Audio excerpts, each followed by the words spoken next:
ఓం అజ్ఞానతిమిరాంధస్య జ్ఞానాంజనాశలాకయ చక్షురున్మిలితం येन తస్మై శ్రీగురవే నమః. నమ ఓం విష్ణుపదాయ కృష్ణపృష్ఠాయ భూతలే శ్రీమతే భక్తివేదాంతస్వామినితి నామిని. నమస్తే సారస్వతీదేవి గౌరవాణి ప్రచారిణి నిర్విశేష శూన్యవాది పాశ్చాత్య దేశతారిణి. జయ శ్రీ కృష్ణ చైతన్య ప్రభు నిత్యానంద శ్రీ అద్వైత గదధర శివాసాది గౌర భక్తవృంద. హరే కృష్ణ కృష్ణ కృష్ణ హరే హరే, హరే రామ రామ రామ హరే హరే. మనము భీష్మ స్థుతిలో భాగంగా ఆ, దాదాపు 9 సెషన్స్ మనం చేసుకున్నాం ఇప్పటివరకు. దాంట్లో మొదటిగా మనము భీష్ముడు ఎలా జన్మించారు అండ్ వారు తీసుకున్న ప్రతిజ్ఞ ఏంటి అనేది మనం తెలుసుకున్నాం. తర్వాత భీష్ముడికి తన సొంత గురువైనటువంటి పరశురామునికి మధ్య యుద్ధం ఏ విధంగా జరిగింది అని తెలుసుకున్నాం. తర్వాత కురువంశ వృద్ధిలో భీష్ముని యొక్క పాత్ర ఏంటి అనేది కూడా తెలుసుకున్నాము. అలాగే భీష్ముడికి కృష్ణునికి మధ్య ఉన్న సంబంధం నేర్చుకున్నాము.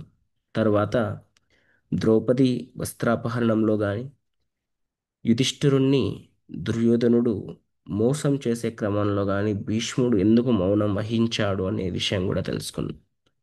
అదేవిధంగా తర్వాత పాండవులు వనవాసంలో ఉన్నప్పుడు భీష్ముడు వాళ్ళ కోసం ఎలా చింతించారు, వారి కోసం ఎలా ఎదురు చూశాడు అనేది కూడా మనం ఎంతో చక్కగా చెప్పుకున్నాం. అదేవిధంగా భీష్ముడికి కర్ణుడికి మధ్యలో ఉన్న నిజమైన వివాదం అసలు ఏంటి, ఎందుకోసం అనేది కూడా తెలుసుకున్నాం మనం. అదేవిధంగా కురుక్షేత్ర యుద్ధంలో భీష్ముడు పాత్ర ఏంటి అనేది కూడా మనం చెప్పుకున్నాం.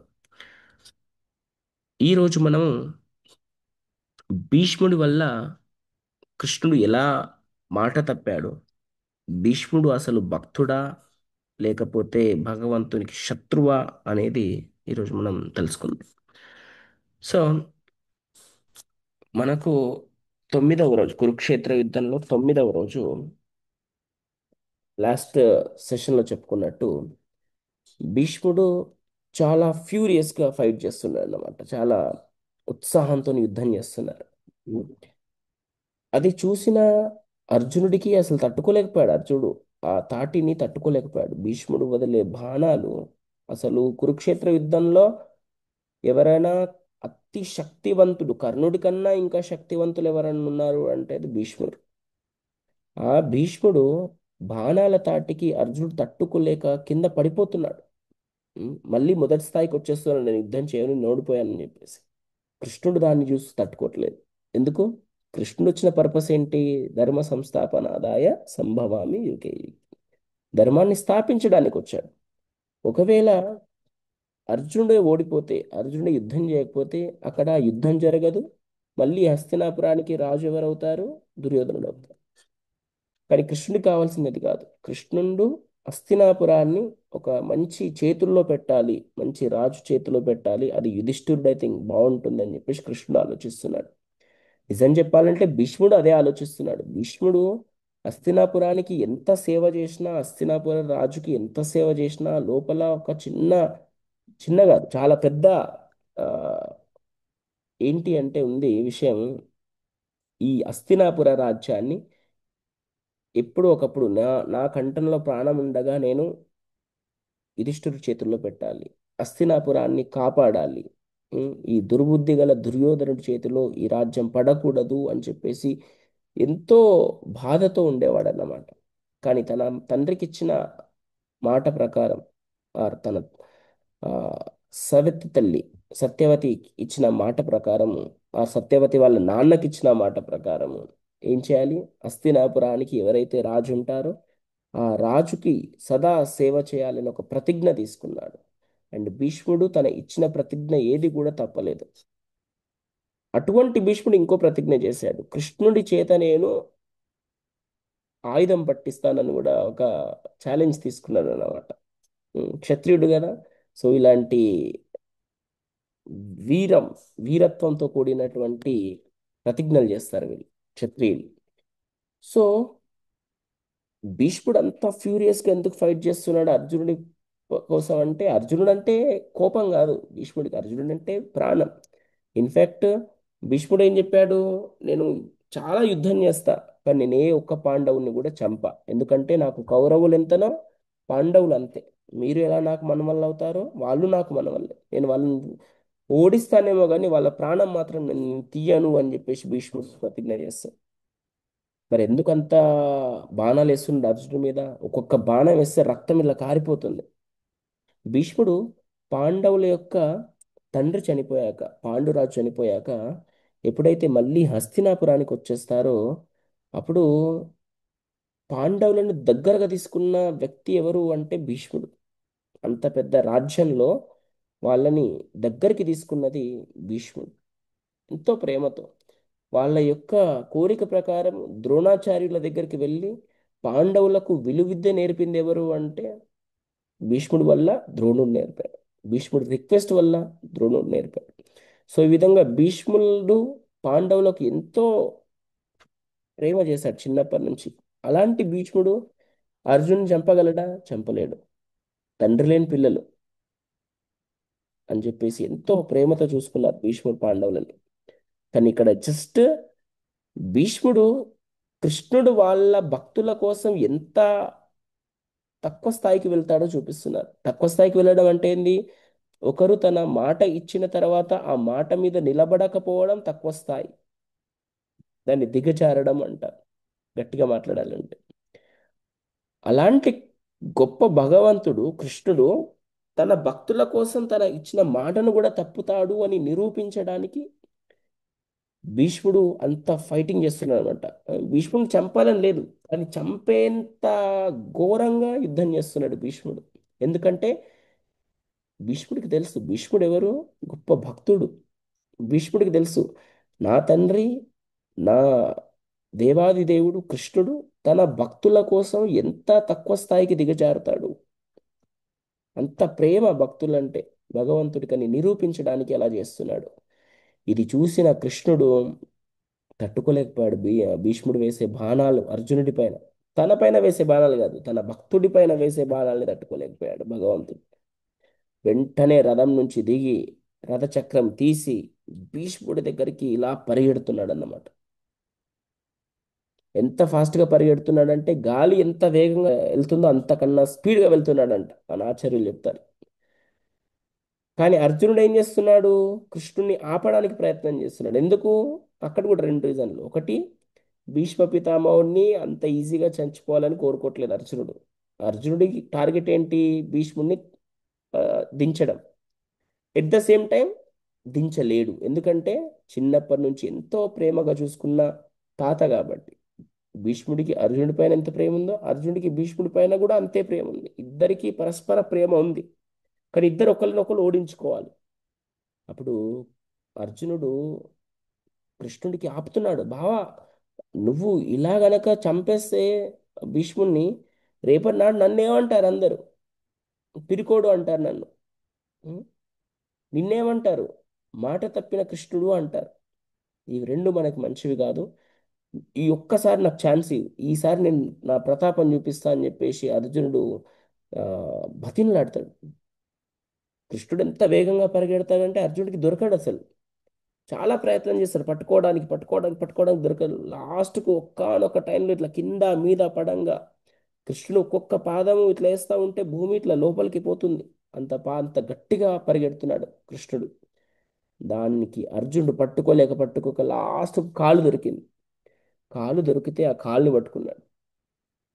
కాలుని పట్టుకొని అర్జునుడు ఇట్లా అట్లా కింది నుంచి జారుకుపోతున్నాడు. కాలు పట్టుకొని ఇంత దూరం వెళ్ళిపోయాడు అర్జునుడు. అంత ఫాస్ట్గా పరిగెడుతున్నాడు అనమాట.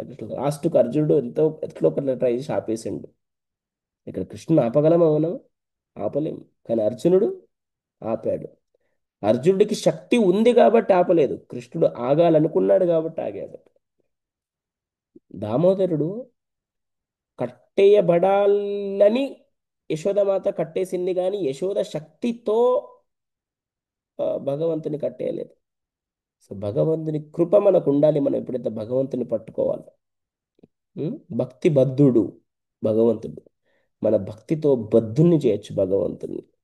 ఎలా అయితే అర్జునుడు ఆపేశాడు అంత పరిగెత్తే కృష్ణుణ్ణి, ఎలా అయితే యశోదామాత దారంతో కృష్ణుని కట్టేసిందో, మనం కూడా మన జీవితంలో ఎంతో స్వచ్ఛమైన ప్రేమ మనకుంటే భగవంతుని పైన, మనం కూడా భగవంతుని కట్టేయచ్చు.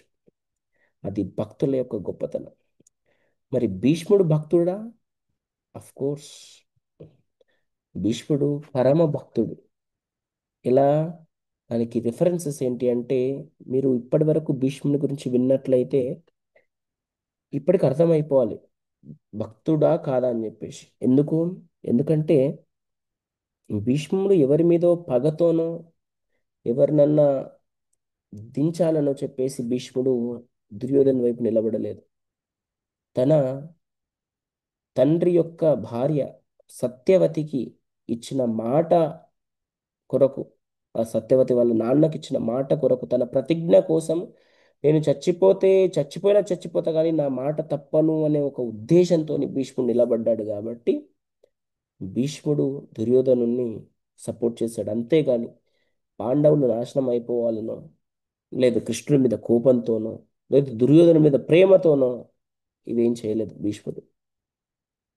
ఉం?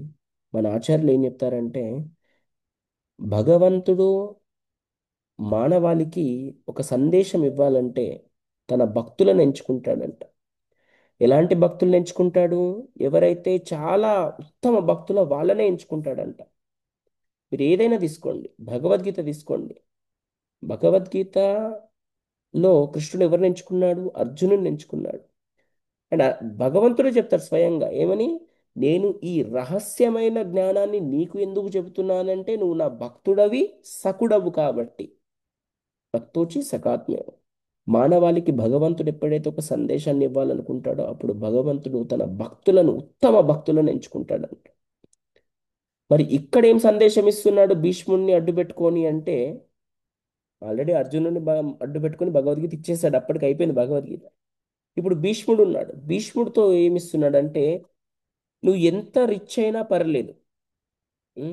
నువ్వెంత రిచ్ అయినా, ఎంత శక్తిమంతుడవైనా, ఎంత పలుకుబడి ఉన్నవాడివైనా, ఎంత పేరున్నవాడివైనా, ఎంత సుందరాంగుడవైనా, ఎంత జ్ఞానుడవైనా, ఒకవేళ నువ్వు గనక అధర్మం వైపు నిలబడితే నీకు ఓటమి అనేది తథ్యం. భీష్ముని కన్నా బలవంతుడు ఇంకెవరుంటారు? కురుక్షేత్రంలో చాలా మంది కర్ణుడు బలవంతుడు చాలా అనుకుంటారు, కానీ కర్ణుడి కన్నా బలవంతుడు భీష్ముడు. భీష్ముడు యుద్ధాన్ని 10 రోజులు సాగదీసిండు. తన సైన్యాన్ని రక్షించుకున్నాడు, తనను తాను 10 రోజులు రక్షించుకున్నాడు. కానీ కర్ణుడు మహా అంటే 1-2 రోజులు యుద్ధం చేశాడు అంతే. తర్వాత పడిపోయాడు. ఫస్ట్ భీష్ముడు పడిపోయాడు 10 రోజుల తర్వాత. తర్వాత సైన్యాధిపతికి ఎవరు వచ్చారు? ద్రోణుడు వచ్చారు. ద్రోణుడు ఒక రోజు ఉన్నారు, తర్వాత మళ్ళీ 1-2 రోజులు ఉన్నారు, మళ్ళీ కర్ణుడు వచ్చాడు, కర్ణుడు మళ్ళీ పడిపోయాడు. సో ఈ విధంగా భీష్ముడు అందరికన్నా ఎక్కువ రోజులు యుద్ధాన్ని సాగతీశారు. తనని తాను రక్షించుకుంటూ తన సైన్యాన్ని రక్షించుకున్నాడు భీష్ముడు. అంత గొప్ప యోధుడు భీష్ముడు. సో నువ్వు ఎంత గొప్ప యోధుడు అయినా, ఎంత గొప్ప జ్ఞాని అయినా, ఎంత గొప్ప జ్ఞాని భీష్ముడు. ఆ, యుధిష్ఠిరుడు ధర్మం తెలుసుకోవాలని కృష్ణుడి దగ్గరికి పోతే కృష్ణుడు ఏం చెప్తాడు? ధర్మము భీష్ముడి కన్నా ఎక్కువ ఎవరికి తెలియదని చెప్పేసి భీష్ముడి దగ్గరికి పంపిస్తారు యుధిష్ఠిరుడిని, ధర్మం తెలుసుకో అని చెప్పేసి. అంత గొప్ప జ్ఞాని భీష్ముడు. ఎంత గొప్ప ధనవంతుడు భీష్ముడు. హస్తినాపురం ఎవరిది? భీష్ముడిదే. కానీ జస్ట్ నేను రాజుని ఎప్పటికీ అవ్వను అని చెప్పేసి సత్యవతి వాళ్ళ నాన్నకు మాటిచ్చాడు కాబట్టి రాజు కాలేదు, కానీ యాక్చువల్గా అక్కడ రాజు అవ్వాల్సిన అర్హత భీష్ముడిదే మొదటిగా. సో చాలా వెల్దీ, చాలా పవర్ఫుల్, చాలా ఫేమస్, ఇవన్నీ ఉన్నాయి భీష్ముడికి లక్షణాలు. కానీ ఒకే ఒక తప్పు, భీష్ముడు ఏం చేశాడంటే అధర్మం వైపు నిలబడ్డాడు, దుర్యోధనుడి వైపు నిలబడ్డాడు తన ప్రతిజ్ఞ కోసం. సో కృష్ణుడు ఇక్కడ సందేశాన్ని ఇస్తున్నాడు భీష్ముడిని అడ్డు పెట్టుకొని. అండ్ భీష్ముడికి ఈ విషయం తెలుసు. ఏం తెలుసు? పాండవులకు ఈ విజయం తథ్యం అని తెలుసు. ఎందుకంటే అక్కడ ఎవరున్నారు? స్వయంగా భగవంతుడు ఉన్నాడు. భీష్ముడికి తెలియదా కృష్ణుడు భగవంతుడని? కృష్ణుడు అలా ఒకవేళ తెలియకపోతే విష్ణు సహస్రనామం రాసేవాడే కాదు భీష్ముడు. భీష్ముడుకి తెలుసు అక్కడ భగవంతుడు నన్ను వాడుకుంటున్నాడు అని చెప్పేసి. మీరు ఎవరైనా తీసుకోండి, జయ విజయ వాడుకున్నాడా భగవంతుడు? జయ విజయుని. జయ విజయ ఎవరు? భగవంతుని యొక్క భక్తులు, భగవంతుని యొక్క గేట్ కీపర్స్, జయ విజయ. అదే ద్వాపర యుగంలో శిశుపాలుడిలాగా వాడుకున్నాడు భగవంతుడు. ఏమని? వైష్ణవ అపరాధం చేస్తే, వైష్ణవ అపరాధం చేస్తే నీకు అతి పెద్ద శిక్ష వస్తుంది అని చెప్పేసి శిశుపాల్ని వాడుకున్నాడు అక్కడ. అదేవిధంగా రావణాసురుణ్ణి, ఎప్పుడైతే మనకు చాలా లోభం ఉంటుందో, కామం ఉంటుందో, అప్పుడు మనకు మరణం తథ్యము అని చెప్పేసి హిరణ్యకశిపుడు, హిరణ్యాక్ష, వాళ్ళని వాడుకున్నాడు. హిరణ్యకశిపుడు, హిరణ్యాక్ష, రావణ కుంభకర్ణులు, శిశుపాలుడు, దంతవక్రుడు, వీళ్ళని వాడుకున్నాడు. అలా అని చెప్పేసి వాళ్ళకు భగవంతుని భక్తులు ఇష్టపడరు, దీన్ని చాలా సంతోషంగా సేవ చేస్తారు భగవంతుడికి. అదొక సేవలాగా తీసుకుంటారు. జయ విజయులకు ఏమైంది యాక్చువల్గా? మీకు 7 జీవితాలు భగవంతుని భక్తుల్లాగా ఉండాలనుకుంటున్నారా, లేకపోతే 3 జీవితాలు ఆ, నా శత్రువుల్లాగా ఉంటారంటే, వాళ్ళు సంతోషంగా మీ శత్రువుల్లాగా ఉండడానికి కూడా మేము సిద్ధం. ఎందుకంటే మేము 7 జన్మలు మేము ఉండలేము, అంత దూరం మిమ్మల్ని వదిలేసి ఉండలేము, మేము 3 జీవితాలు చాలు మాకు అని చెప్పేసి. అలాగే భీష్ముడు కూడా తన ఆపోజిట్గా ఎనిమీగా ఉన్నాడు. కానీ భీష్ముడికి తెలుసు నేను భగవంతునికి సేవ చేస్తున్నాను, ఇదంతా ఒక లీల అని భీష్ముడికి తెలుసు. సో భీష్ముడు పరమ భక్తుడు. ఆ భీష్ముడి ఇక్కడ భీష్ముడిని వాడుకుని కృష్ణుడు ఏం సందేశం ఇస్తున్నాడు మనకు? ఒకవేళ మనము గనక అధర్మం వైపు నిలబడితే మనకు ఓటమి అనేది తథ్యం.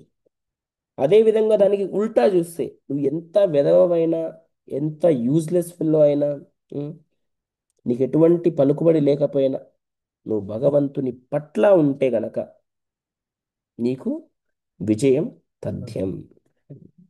ఎగ్జాంపుల్ ఎవరు? గుహుడు, శబరి, వీళ్ళందరూ గొప్ప గొప్ప వాళ్ళ? కాదు. కుబ్జ గొప్ప అందగత్తెనా? కాదు. కుబ్జ గొప్ప అందగత్తె కాదు. విదురుడు గొప్ప కులంలో పుట్టినవాడు కాదు. శబరి గొప్ప జ్ఞాని కాదు. గజేంద్రుడికి గొప్ప జన్మ లేదు. కానీ వీళ్ళందరికీ ఏమొచ్చింది? భగవంతుని యొక్క ప్రేమ వచ్చింది, విజయం వచ్చింది. ఇది విజయం. కానీ రావణాసుడు, కుంభకర్ణుడు, శిశుపాలుడు, దంతవక్రులు, ఆ, శిశు నెక్స్ట్ హిరణ్యకశిపుడు, హిరణ్యాక్ష, భీష్మ, వీళ్ళకు ఓటమి వచ్చింది. ఎంత శక్తివంతులు, ఎంత గొప్ప కుటుంబంలో పుట్టారు, ఎంత గొప్ప జ్ఞానులు! రావణాసుడి కన్నా గొప్ప జ్ఞాని ఎవరున్నారు? హిరణ్యకశిపుడి కన్నా గొప్ప బలవంతుడు ఎవరున్నారు? కానీ వీళ్ళకు ఓటమి వచ్చింది, ఎందుకంటే వాళ్ళు కృష్ణుడికి ఆపోజిట్గా నిలబడ్డారు కాబట్టి. సో మనం కూడా మన జీవితాల్లో మనకి ఎంత ఏమున్నా కూడా భగవంతునికి ఆపోజిట్గా వెళ్తే మనకు ఓటమి అనేది తథ్యం. కానీ మనం ఎప్పుడైతే భగవంతుని పక్కనే సదా ఉంటామో అప్పుడు మనకు విజయం అనేది ఖచ్చితంగా వస్తుంది. భగవంతుడు స్వయంగా 9వ అధ్యాయంలోని భగవద్గీతలో 31వ శ్లోకంలో చెప్తున్నాడు. ఏమని? కౌంతేయ ప్రతిజానిహి నమే భక్త్యా ప్రణశ్యతి. ఏం చెప్తున్నాడు? ఓ కౌంతేయ, ఓ కుంతి పుత్ర, గట్టిగా చెప్పు. ఏమని? డిక్లేర్ వెరీ బోల్డ్లీ దట్ నమే భక్త్యా ప్రణశ్యతి, నా భక్తులు ఎప్పటికీ ఓడిపోరు, ఎప్పటికి ఓడిపోరు. అంటే అర్జునుడికి ఇక్కడ అష్యూరెన్స్ ఇస్తున్నాడు, నేను పక్కనున్నా, నువ్వు ఎందుకు ఓడిపోతావు? ఓడిపో. Declare boldly to entire world with this war. యుద్ధంతో గొప్పగా ప్రకటించి అందరికి ఏమని? నా భక్తులు ఎప్పటికీ ఓడిపోరు, నేను వాళ్ళని ఓడిపోనివ్వను అని చెప్పేసి. ఇంత గొప్ప అష్యూరెన్స్ ఏ ఎల్ఐసి, ఏ ఇన్సూరెన్స్ ఇవ్వదు మనకు. మనం చచ్చిపోతే మీరు డబ్బులు ఇస్తా అంటారు, కానీ మీకు చచ్చిపోనివ్వను అని చెప్పారు ఏ ఇన్సూరెన్స్ కూడా. కానీ కృష్ణ ఏమంటున్నాడు? నమే భక్త్యా ప్రణశ్యతి, మీకు ఓటమి అనేది మీరు ఎరుగరు అని చెప్పేసి చెప్తున్నారు ఇక్కడ. ఇన్ఫ్యాక్ట్ యమరాజు అజామిల స్టోరీలో మనకు చెప్తారు. ఏమని? గొప్ప మహాజనులు మనకు 12 మంది చెప్పుకోవచ్చు అని చెప్తారు.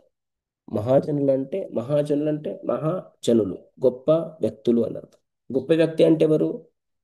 అందం ఉన్నవాడు కాదు, ఐశ్వర్యం ఉన్నవాడు కాదు, పలుకుబడి ఉన్నవాడు కాదు, జ్ఞానం ఉన్నవాడు కాదు, గొప్ప కులంలో పుట్టినవాడు కాదు. నిజమైన మహాజనులు ఎవరంటే గొప్ప భక్తులు, భగవంతునికి సదా సేవ చేసేవాళ్ళు, వాళ్ళు మహాజనులు అంటారు వాళ్ళని. దాంట్లో యమరాజు వాళ్ళ దూతలకు చెప్తున్నారు, యమదూతలకు ఏమని? స్వయంభుర్ నారద శంభు కుమార కపిలో మను ప్రహ్లాదో జనకో భీష్మో బలిర్వయ్య వయం చెప్తున్నారు ఏమని. 12 మహాజనుల పేర్లు. ఒకటి స్వయంభువమను, రెండవది నారదుడు, మూడవది శంభు, శంభు అంటే శివుడు. నెక్స్ట్ కుమార, కుమారహ అంటే ఇక్కడ నలుగురు కుమారులు, కానీ ఒకట్లాగానే ట్రీట్ చేస్తున్నాం ఇక్కడ మనం. ఐదవది కపిల, ఆరవది మను, ఏడవది ప్రహ్లాద, ఎనిమిదవది జనక మహారాజు, ఆ, తొమ్మిదవది భీష్ముడు, పదవది బలి మహారాజు, 11వది వయసకి అంటే సుఖదేవ గోస్వామి వ్యాస మహర్షి యొక్క పుత్రుడు, ఉమ్, వయసకి. అండ్ లాస్ట్ 12వది వయం అన్నాడు. వయం అంటే మేము అంటున్నాడు ఇక్కడ. మేమందరం కూడా అంటున్నారు. నేను అని చెప్తే బాగోదు కదా, అహం అని చెప్తే బాగోదు కాబట్టి. ఎందుకంటే అహం అంటే ఏంటి? అహంకారం అంట. అహం కర, కర అంటే చేయడం, అహం అంటే నేను, అహంకార అంటే నేను చేస్తున్నాను అర్థం. సో ఇక్కడ అహం బదులు వయం ఎందుకన్నారంటే, అహం అనేది ఎప్పుడు కూడా నేను నేను నేను అని గుండెలు బాదుకోకూడదు, మేము అనాలి ఇక్కడ. ఉం? వయం మేము. మీరు ఇంగ్లీష్ గ్రామర్లో కూడా చూసినట్లయితే, మనం సాధారణంగా ఒక లిస్ట్ ఆఫ్ నేమ్స్ చెప్పేటప్పుడు లా ఐ అండ్ రాజశేఖర్ ప్రభు అనం. రాజశేఖర్ ప్రభు అండ్ ఐ అంటాం. ఐ అనేది చివర్లో రావాలి గ్రామటికల్ రూల్స్ ప్రకారం, ఆర్ పొలైట్ రూల్స్ ప్రకారం, నాట్ గ్రామటికల్. పొలైట్గా ఉండాలంటే ఐ అనేది చివర్లో రావాలి. ఇక్కడ చూడండి, ఎన్నో సంవత్సరాల క్రితమే ఇంత పొలైట్నెస్ చూపించారు మనకి ఇక్కడ. వయం మేము అందరం కూడా అని చెప్తున్నాడు. నాట్ ఈవెన్ ఐ అనట్లేదు ఇక్కడ, వి అంటున్నాడు. సో 12 మహాజనుల లిస్ట్లో భీష్ముడి పేరు కూడా దీంట్లో ఉంది. గొప్ప భక్తుడు, పరమ భక్తుడు భీష్ముడు, పరమ భక్తుడు. ఈ లిస్ట్లో చూసినట్లయితే మీకు దీంట్లో 5 బ్రహ్మచారులు ఉన్నారు, 7 గృహస్థాలు ఉన్నారు. సో బ్రహ్మచారుల కంప్లైంట్ ఏంది? అయ్యో మీకు చక్కగా అన్ని సౌకర్యాలు ఉన్నాయి, అంత బాగుంది అని చెప్పేసి బ్రహ్మచారులు కంప్లైంట్ చేస్తారు. మీకు చక్కగా అనుకూలంగా ఉంది భక్తి చేసుకోవడానికి అని, మీకు ఇష్టమైన కొనుక్కోవచ్చు, హాయిగా ఉండొచ్చు అని. గృహస్థుల కంప్లైంట్ ఏంది? అయ్యో మీకు ఏ రెస్పాన్సిబిలిటీస్ లేవు, ఆ, చక్కగా మీకు ఆ, పిల్లలు లేరు, హాయిగా ఏ డిపెండెన్స్ లేదు, డైపర్లు చేంజ్ చేయాల్సిన అవసరం లేదు, ఆ, లేకపోతే మీకు భార్యను చూసుకోవాల్సిన అవసరం లేదు, లేకపోతే ఫ్యామిలీ సంపాదించాల్సిన అవసరం లేదు, చక్కగా 24 గంటలు భక్తిలో ఉండొచ్చు. ఎంత బాగుంటుందో మీరు.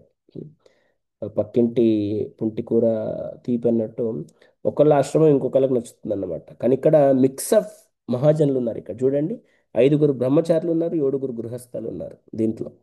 నారదుడు బ్రహ్మచారి, భీష్ముడు బ్రహ్మచారి, అదేవిధంగా ప్రహ్లాదుడు గృహస్థ. సో ఈ విధంగా మిక్స్ ఆఫ్ డివోటీస్ ఉన్నారు. నెక్స్ట్ టైం ఎవరైనా మీ ఆశ్రమంలో ఈజీ అని ఎవరైనా చెప్తే ఇలా చెప్పండి. భక్తులు అంటే ఏ ఆశ్రమంలో ఉన్నా భక్తులు కావచ్చు. ఆ, ఏ ఆశ్రమము గొప్పది కాదు, ఏ ఆశ్రమం తక్కువది కాదు, అన్ని ఆశ్రమాలలో భక్తులు అయ్యే ఛాన్సెస్ ఉంటాయి. ఇన్ఫాక్ట్ గృహస్థాలే ఎక్కువ మహాజనులు ఉన్నారు ఇక్కడ. 7 గృహస్థాలు ఉన్నారు, 5 బ్రహ్మచారులు ఉన్నారు. సో 2 ఆశ్రమాలు చాలా గొప్పవి. ఏ ఆశ్రమంలో అయినా మనం భక్తులం కావచ్చు, మనకు నిజంగా డిజైర్ ఉంటే గనక. ఏ ఆశ్రమం తక్కువ కాదు, ఏ ఆశ్రమం గొప్పది కాదు. సో మరి అంత పరమ భక్తుడైనటువంటి భీష్ముడు జస్ట్ కృష్ణుడికి సేవ చేయడానికి, కృష్ణుడు నా ద్వారా ఈ మానవాళికి ఒక సందేశం ఇవ్వాలి అనే ఉద్దేశంతోని భగవంతుడి యొక్క శత్రువులాగా ఇక్కడ యాక్ట్ చేయబడ్డాడు. అంతేగాని భీష్ముడికి ఎటువంటి కోపం లేదు పాండవుల పైన కానీ, కృష్ణుని పట్ల కానీ. అందుకోసమే ఎప్పుడైతే కృష్ణుడు రథచక్రం తీసుకొచ్చి ఇలా వస్తున్నారో, భీష్ముడు ఎక్స్ప్రెషన్ ఏంటక్కడ? తను కూడా రథచక్రం తీసుకొని కృష్ణుడికి ఆపోజిట్కి వెళ్ళలేదు. ఏమన్నాడు?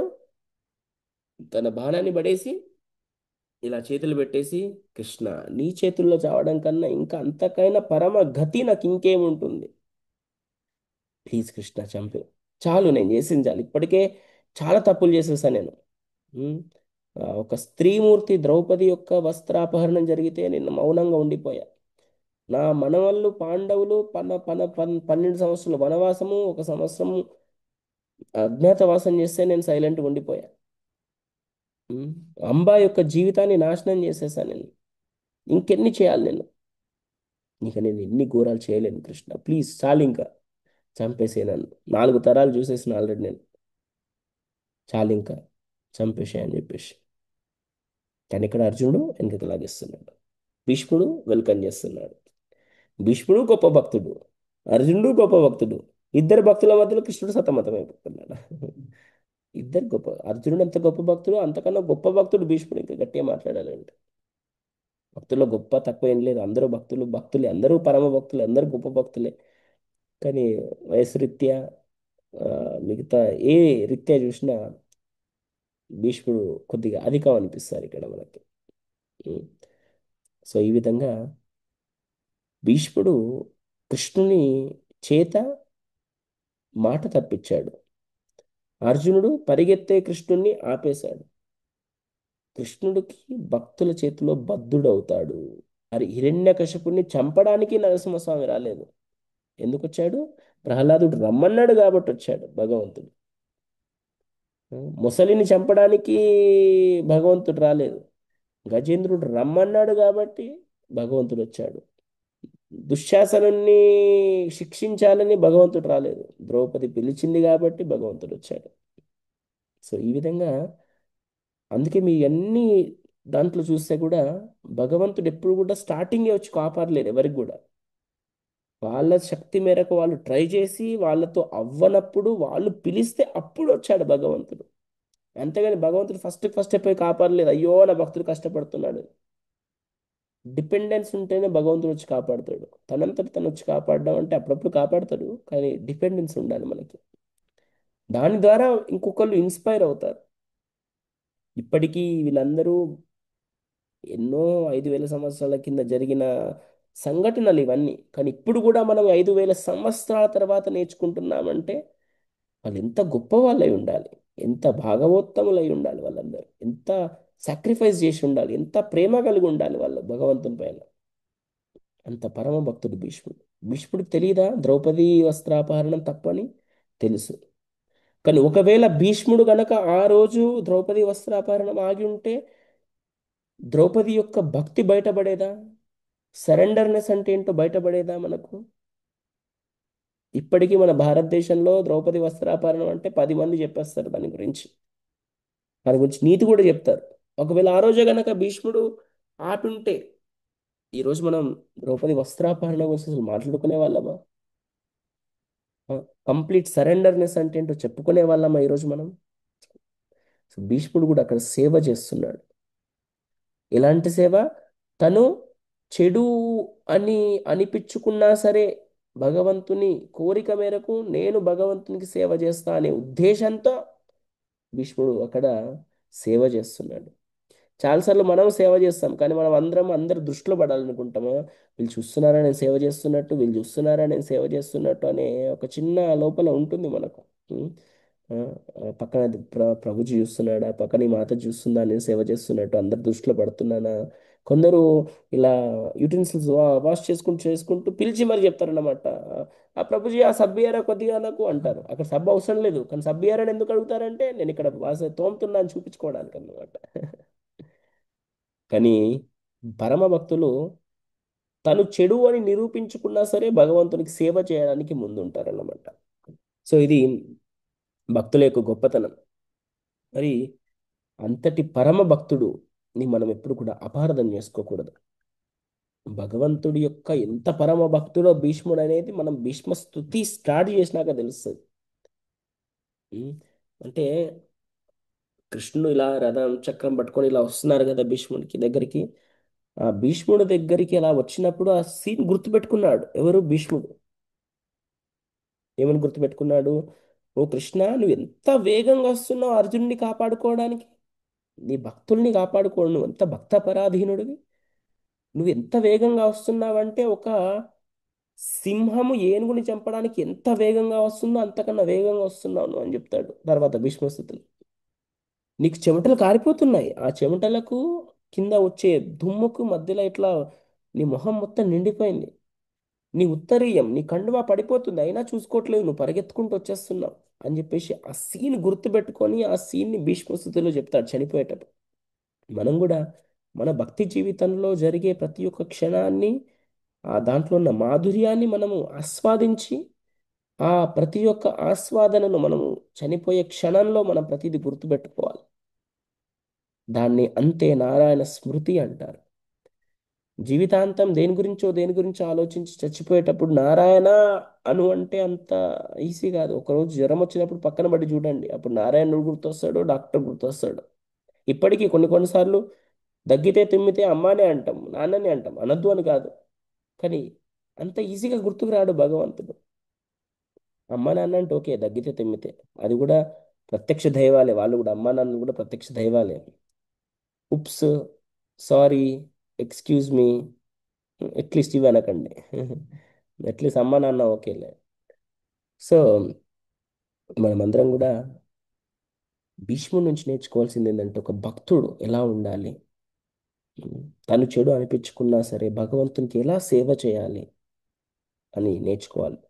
మరి అంత పరమ భక్తుడు అర్జున్ యొక్క బాణాలకి కింద పడిపోయాడు, చనిపోబోతున్నాడు.